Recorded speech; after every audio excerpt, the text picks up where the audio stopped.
Hello students, मैं हूं वाटिका अग्रवाल और मैं आपको पढ़ा रही हूं ऑर्गेनिक केमिस्ट्री। ऑर्गेनिक केमिस्ट्री के प्रीवियस लेक्चर में मैंने आपको SN1 और SN2 रिएक्शन का मैकेनिज्म बताया था। आज हम लोग उसी के एग्जाम्पल्स करेंगे कि SN1 और SN2 के क्या क्या एग्जाम्पल्स हो सकते हैं। साथ ही साथ इसको स्टार्ट करने से पहले मैं आपको स्पीड केमिस्ट्री का टाइम टेबल बता देती हूँ। हम लोगों ने सबसे पहले nomenclature, then GOC, then isomerism, फिर हाइड्रोकार्बन तक कंप्लीट कर लिया था।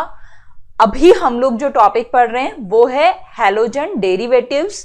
इसके बाद हम लोग alcohol, phenol and ether, carbonyl compound, amines carboxylic acid, biomolecules, polymers and chemistry in everyday life, इस तरीके से हम लोग कंप्लीट करेंगे।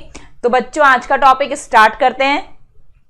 देखो, मैंने आपको बोला था कि हम लोग SN1 और SN2 के एग्जाम्पल्स पढ़ेंगे, तो इसी में प्रिपरेशन ऑफ एल्काइल हैलाइड भी आता है कि हम लोग SN1 मैकेनिज्म से और SN2 मैकेनिज्म से किस तरीके से एल्काइल हैलाइड को प्रिपेयर कर सकते हैं।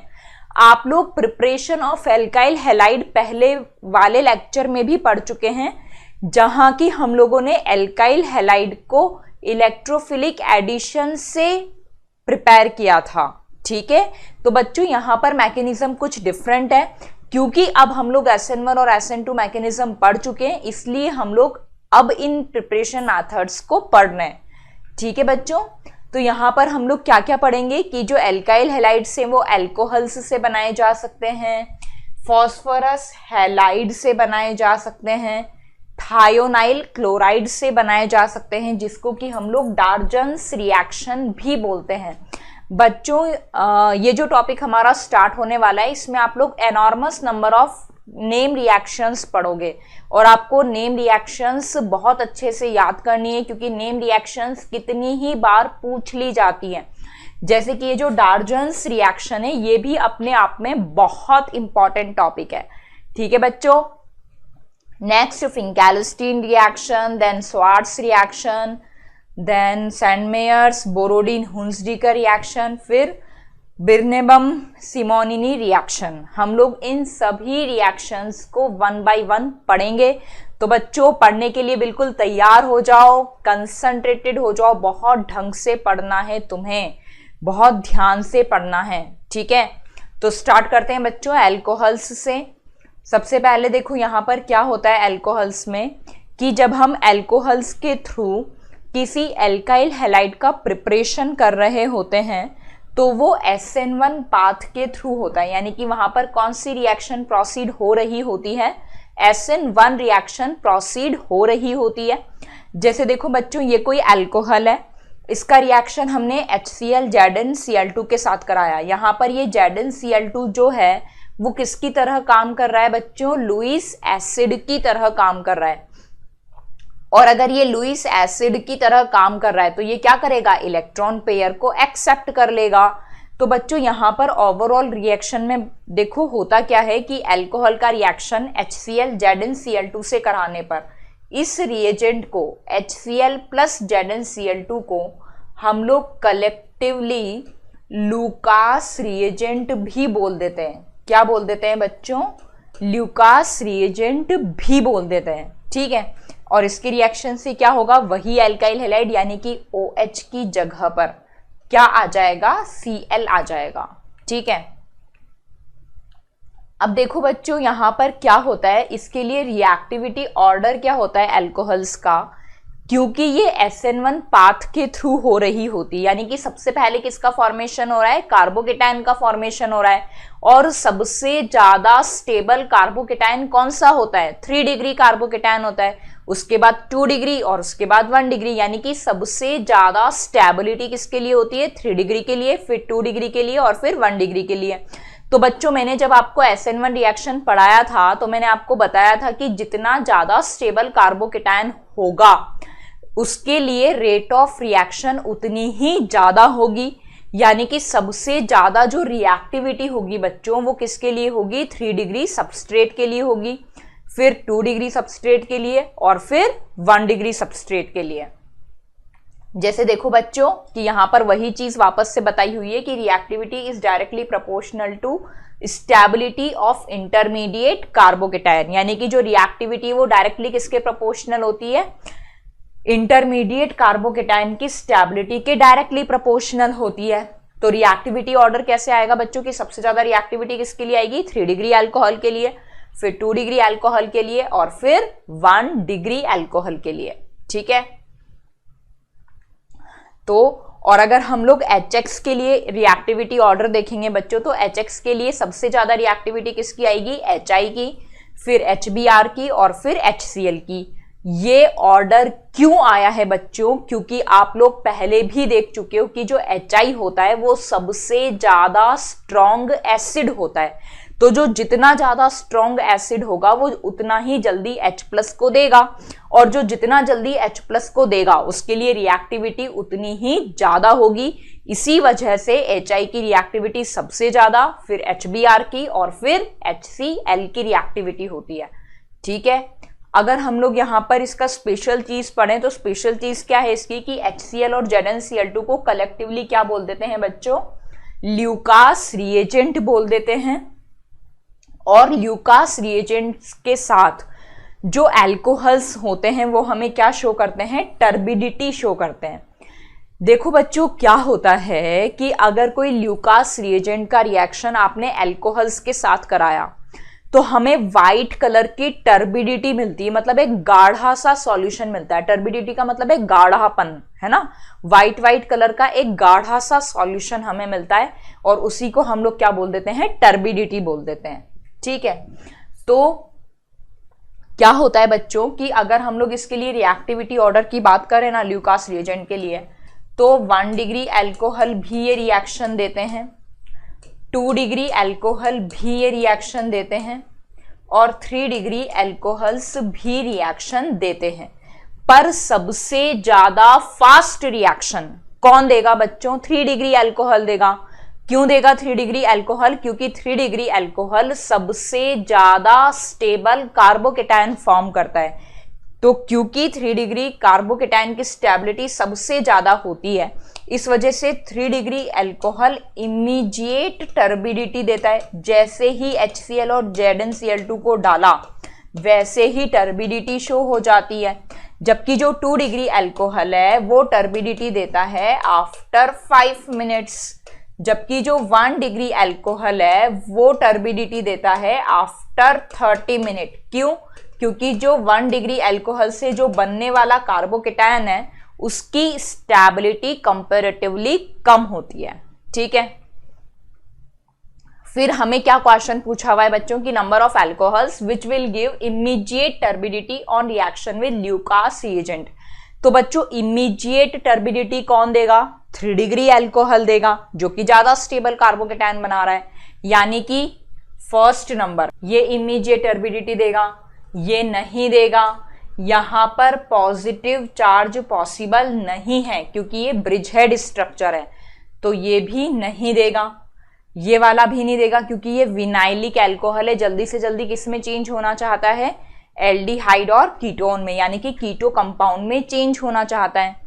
अगर इसकी बात करी जाए तो यहां पर ये दे सकता है क्योंकि ये क्या है कि पॉजिटिव चार्ज है, इसके साथ भी रेजोनेंस करेगा, साथ में बेंजीन के साथ भी, तो ये इमीडिएट टर्बिडिटी देगा।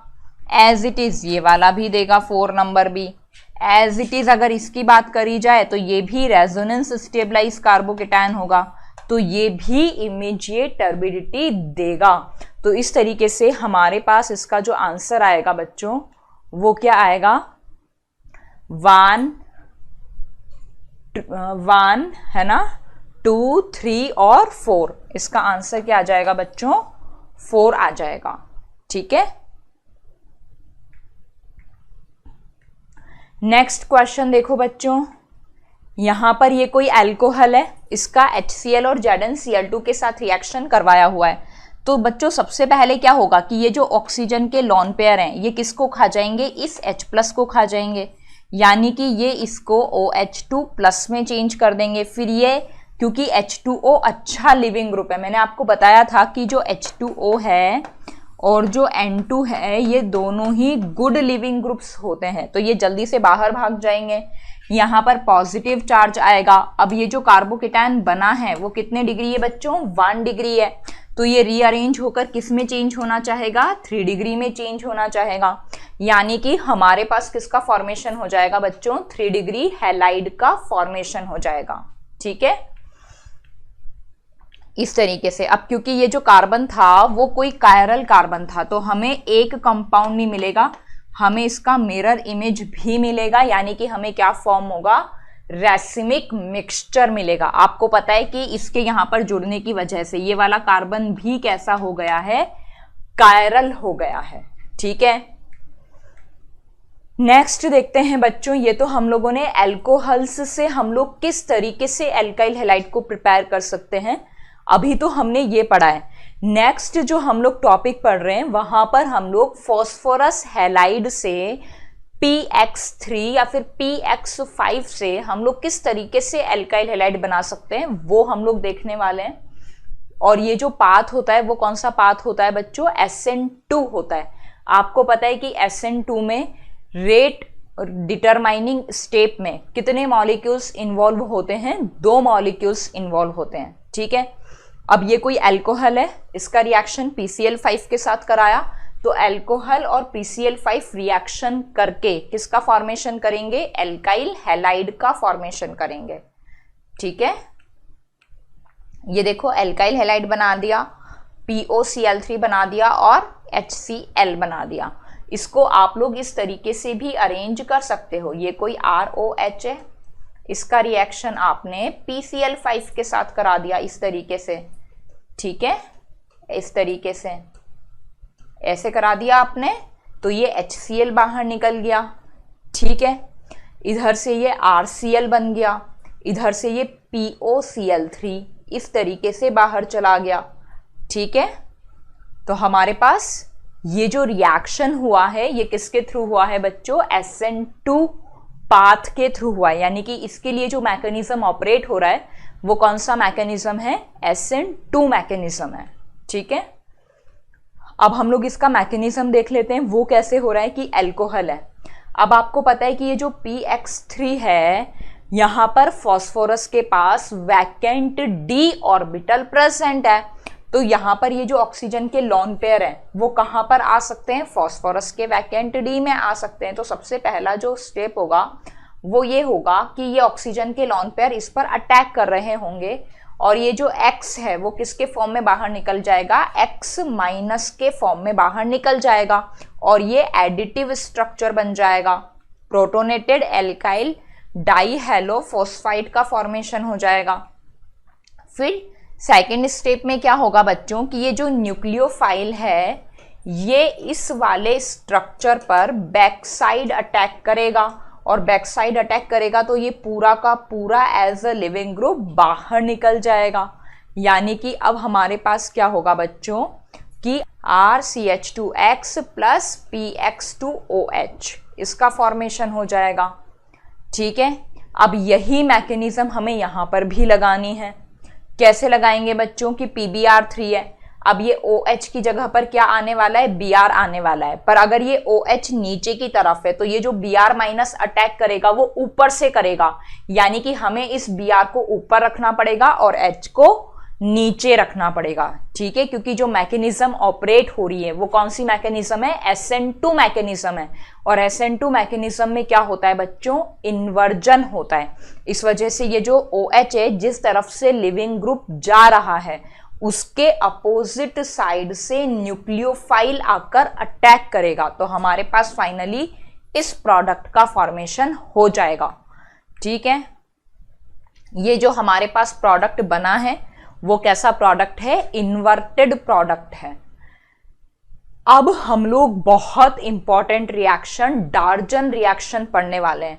डार्जन रिएक्शन में भी हम लोग जो सबस्ट्रेट लेंगे वो क्या लेंगे बच्चों, एल्कोहल्स को लेंगे।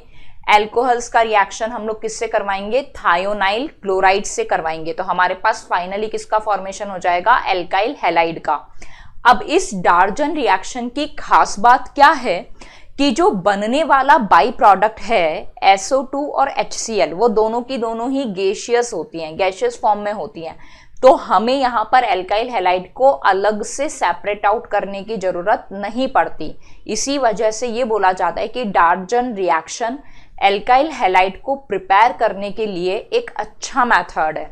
एक बार हम लोग जनरल रिएक्शन देख लेते हैं बच्चों। एल्कोहल का रिएक्शन थायोनाइल क्लोराइड के साथ करवाया तो हमारे पास RCl, SO2 और HCl का फॉर्मेशन हो गया। ये जो एरो बन रहा है वो हमें क्या इंडिकेट कर रहा है कि ये जो SO2 और HCl है ये गैस के फॉर्म में बाहर निकल जाएंगे।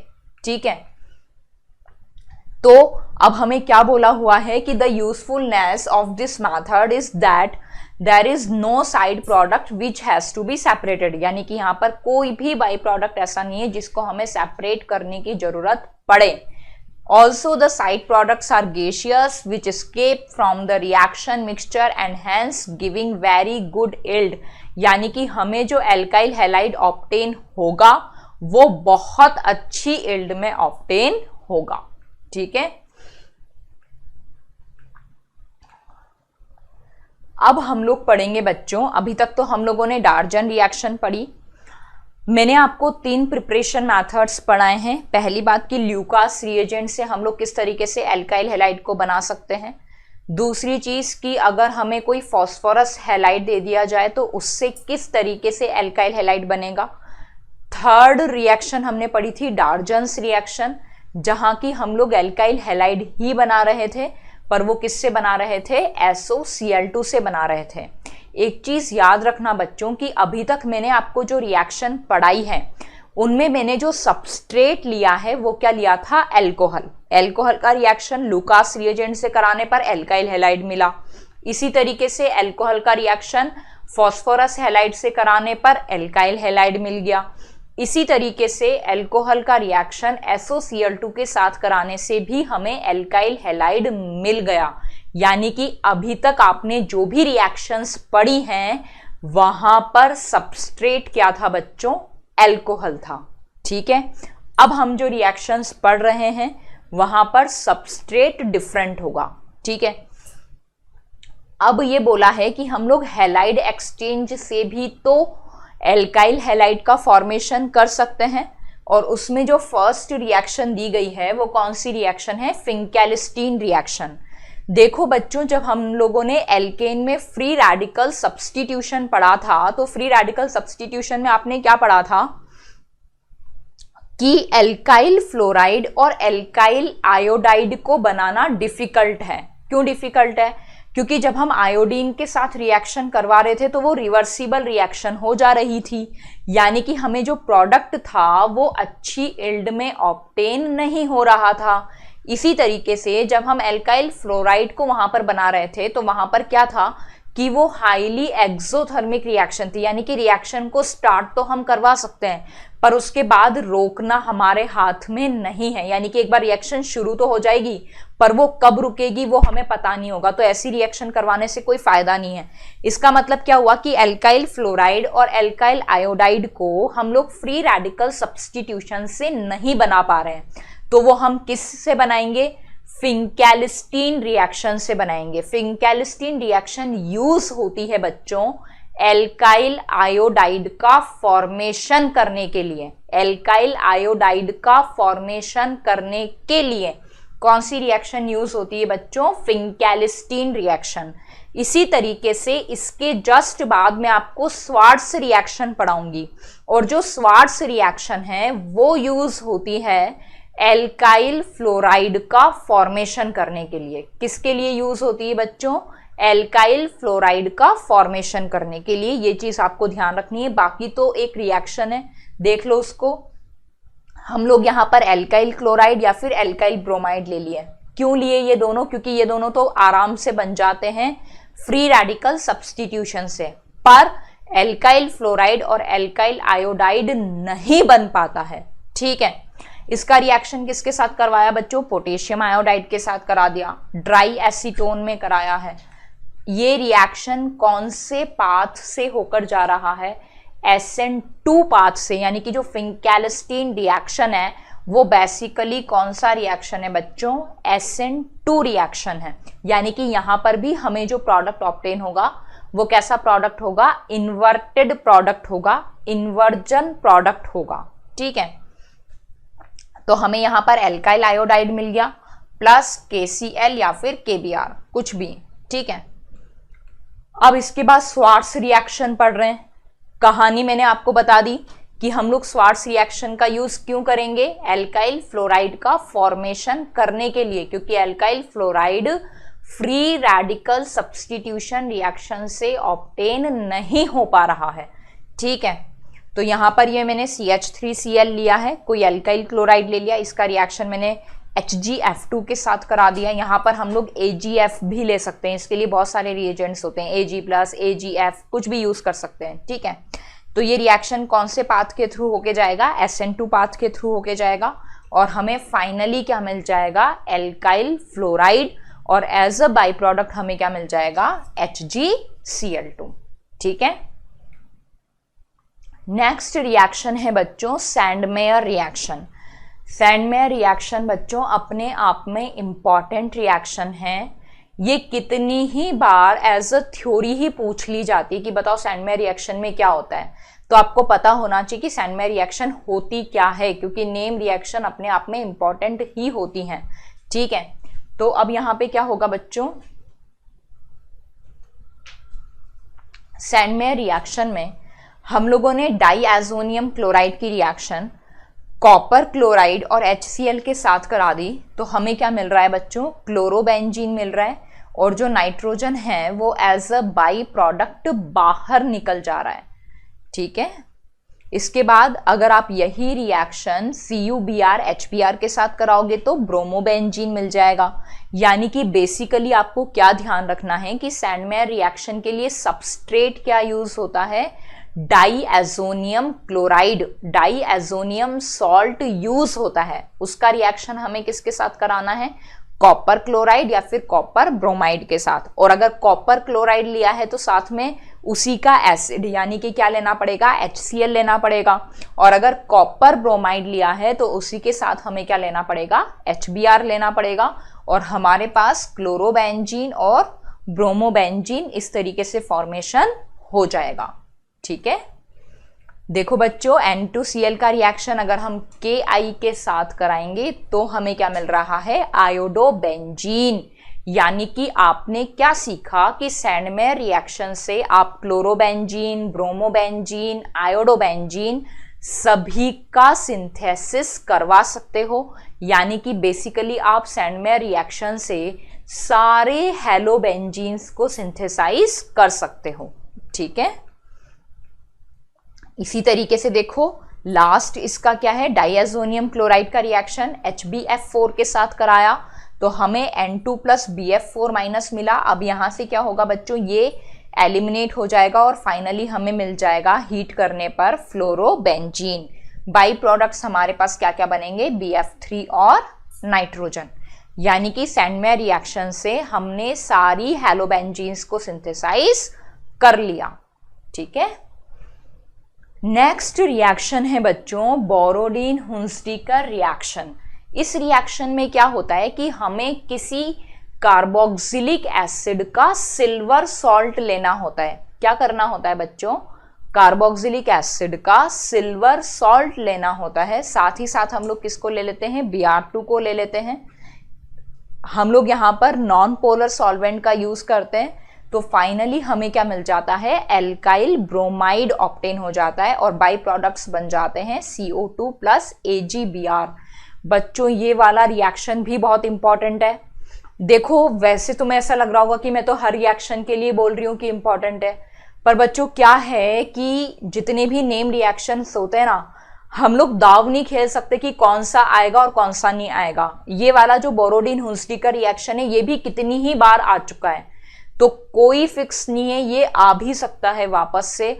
तो मैं जो रिएक्शंस तुम्हें पढ़ा रही हूँ ना बच्चों, उनको बहुत अच्छे से ध्यान रखना है। ठीक है, बार बार रिवाइज करना है। मैं पहले भी बोली हूँ कि ऑर्गेनिक में हमेशा फर्स्ट पेज से ही स्टार्ट करना पड़ता है, शुरू से ही स्टार्ट करना पड़ता है, क्योंकि अगर तुम कुछ भी भूल गए ना मतलब अगर थोड़ा भी चूक गए ना तो पूरी पिक्चर निकल जाती है ना, और अपन ऐसा नहीं कर सकते। ठीक है, अब इसकी मैकेनिज्म देख लेते हैं बच्चों। यहां पर क्या हो रहा है, RCOO माइनस Ag प्लस है, ये नेगेटिव चार्ज यहां पर अटैक कर रहा है और ये Br as a living group बाहर निकल रहा है। आपको पता है कि यहां पर पार्शियल पॉजिटिव चार्ज होगा और यहां पर पार्शियल नेगेटिव चार्ज होगा, तो हमारे पास RCOO Br बन गया। अब इसमें क्या हो रहा है बच्चों, इन दोनों के बीच में लॉन पेयर रिपल्शन हो रहा है, क्योंकि इसके पास लॉन पेयर प्रेजेंट है। तो क्या होगा, ये वाला जो बॉन्ड है वो जल्दी से टूटना और फूटना चाहेगा, तो ये रेडिकल में चेंज हो जाएगा। अब क्या होता है कि यहां से वापस से रेडिकल का क्लीवेज होता है, यहां पर वापस से R रेडिकल बनेगा और CO2 मॉलिक्यूल बाहर निकल जाएगा। ठीक है, अब इस रेडिकल से क्या होगा, ब्रोमीन एटम आकर जुड़ जाएगा और फाइनली हमें क्या मिल जाएगा, एल्काइल हैलाइड। ठीक है, अब इसकी खास बातें देख लेते हैं बच्चों कि ये जो बोरोडीन हुंस्टीकर रिएक्शन है इसमें रेडिकल इंटरमीडिएट इन्वॉल्व होता है। दूसरी चीज क्या है कि डिग्रेडेशन रिएक्शन होती है। डिग्रेडेशन रिएक्शन का क्या मतलब है कि जितने कार्बन एटम्स सबस्ट्रेट में थे उससे कम हो जाते हैं। एज इट इज बच्चों डीकार्बोक्सिलेशन रिएक्शन में भी होता है कि डीकार्बोक्सिलेशन रिएक्शन में भी जितने कार्बन आटम सबस्ट्रेट में होते हैं उससे कम कार्बन आटम आपके प्रोडक्ट में होते हैं, एक कार्बन कम हो जाता है। एज इट इज ये जो बोरोडीन हुंस्टीकर रिएक्शन है यहां भी एक कार्बन आटम कम हो जाता है। जब हम डीकार्बोक्सिलेशन पढ़ते हैं तो डीकार्बोक्सिलेशन में भी हम लोग CO2 मॉलिक्यूल को बाहर निकालते हैं, और जब हम लोग हुंस्टीकर रिएक्शन पढ़ रहे हैं तो यहां पर भी हम लोग CO2 मॉलिक्यूल को बाहर निकाल रहे हैं। ठीक है, जैसे देखो बच्चों ये कोई रिएक्शन हो रहा है Br2CCl4 की प्रेजेंस में, तो अपन को पता है कि CH3Br बन जाएगा प्लस CO2 मॉलिक्यूल बाहर निकल जाएगा। ठीक है, अब देखो यहां पर स्टीरियो कैसे डील होगी बच्चों, क्योंकि रेडिकल मैकेनिज्म हो रहा है ना, तो रेडिकल मैकेनिज्म में जो इनकी स्टीरियो है उस पर कोई इफेक्ट नहीं आएगा, क्योंकि जो रिएक्शन हो रहा है वो किसके थ्रू हो रहा है, रेडिकल इंटरमीडिएट के थ्रू हो रहा है। तो बच्चों यहां पर देखो, यहां पर सबसे पहले क्या होगा, यहां पर कोई रेडिकल फॉर्म होगा। अब जो रेडिकल है उसका जो हाइब्रिडाइजेशन होता है, वो हाइब्रिडाइजेशन क्या होता है बच्चों, sp2 होता है, यानी कि sp2 स्ट्रक्चर बन जाएगी। अब जो आने वाला जो ये Br एटम है, Br जो रेडिकल है वो ऊपर से भी अटैक कर सकता है और नीचे से भी अटैक कर सकता है। तो अगर वो ऊपर से अटैक करेगा तो Br किस पर जाएगा, वेज पर, और अगर नीचे से अटैक करेगा तो Br किस पर जाएगा, डैश पर।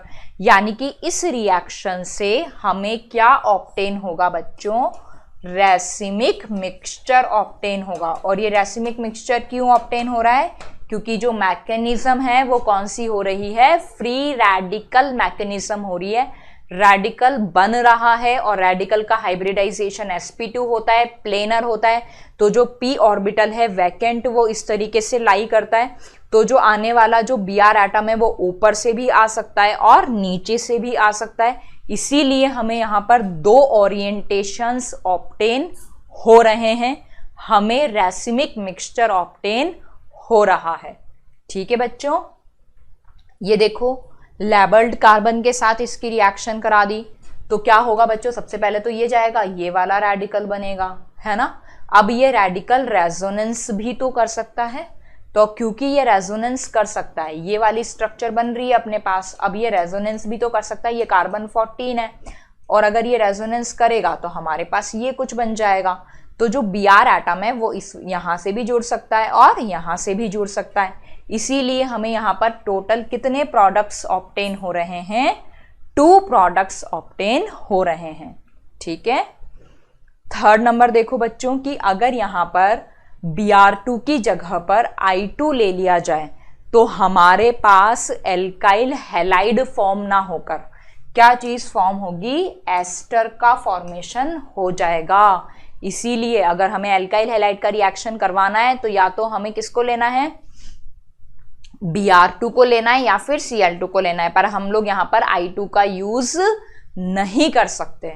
ठीक है, तो इसी का दूसरा नाम क्या है बच्चों, जब हमारे पास एस्टर फॉर्म हो जाता है तो हम लोग इसी को क्या बोल देते हैं, बिर्नोमम सिनोमिनी रिएक्शन। ठीक है। जैसे देखो बच्चों, यहाँ पर ये कोई सिल्वर सॉल्ट लिया, वही AgOH I2CCl4 ले लिया, तो हमारे पास किसका फॉर्मेशन हो गया? एस्टर का फॉर्मेशन हो गया। यहां पर आकर बच्चों हमारा ये वाला लेक्चर खत्म होता है। आई होप आपको पसंद आया होगा। ई सरल के ऐप को लाइक, शेयर और सब्सक्राइब करना बिल्कुल भी मत भूलना। और ऑल द बेस्ट बच्चों, मचा दो। Thank you.